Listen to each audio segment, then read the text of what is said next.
A major difference between the right and the left concerns the way each seeks to improve society.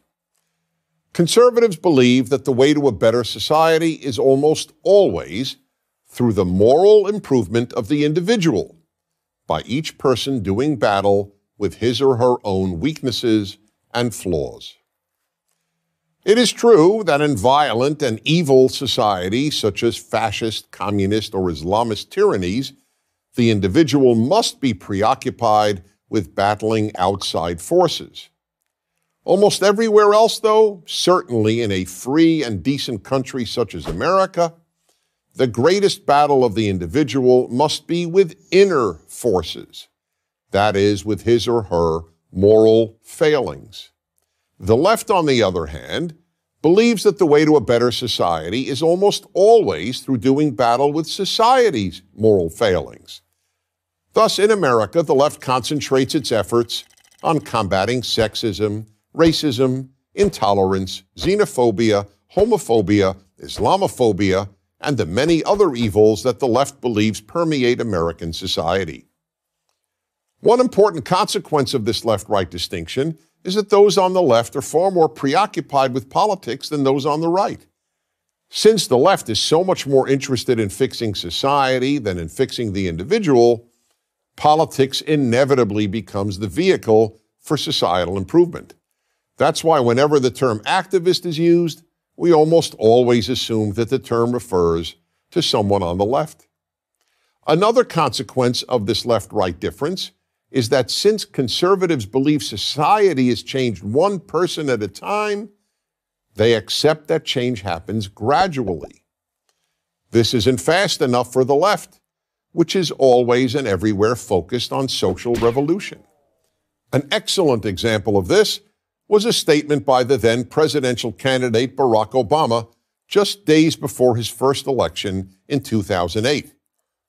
To a rapturous audience, he declared, "We are 5 days away from fundamentally transforming the United States of America."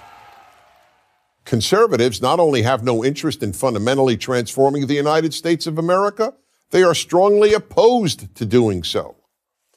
Conservatives understand that fundamentally transforming any society that isn't fundamentally bad, not to mention transforming what is one of the most decent societies in history, can only make the society worse. Conservatives believe that America can be improved, but should not be transformed, let alone fundamentally transformed.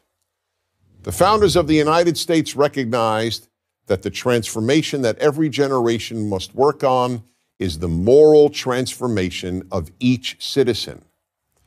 Thus, character development was at the core of both child rearing and of young people's education from elementary school through college.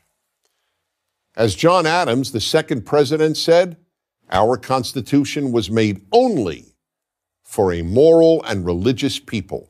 It is wholly inadequate to the government of any other." And in the words of Benjamin Franklin, only a virtuous people are capable of freedom. Why is that? Because freedom requires self-control. The freer the society, the more self-control is necessary. If the majority of people don't control themselves, the state, meaning an ever more powerful government, will have to control them. From the founding of the United States until the 1960s, schools and parents concentrated on character education. But with the ascent of left-wing ideas, character education has all but disappeared from American schools. Instead, children are taught not to focus on their flaws, but on America's. Social issues have replaced character education. An example is a new K-12 science curriculum, the next generation of science standards, which will teach young Americans starting in kindergarten about global warming. And when they get to college, American young people will be taught about the need to fight economic inequality, white privilege, and the alleged rape culture on their campuses. Ironically, If there really is a rape culture that permeates American college campuses, the only reason would have to be that there is so little character education in our schools, or for that matter, at home. Fathers and religion, historically the two primary conveyors of self-control, are non-existent in the lives of millions of American children.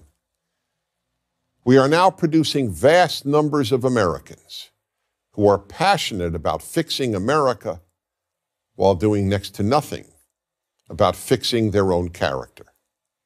The problem, however, is that you can't make society better unless you first make its people better. I'm Dennis Prager. To subscribe to our YouTube channel, click here. To help keep our videos free, donate here.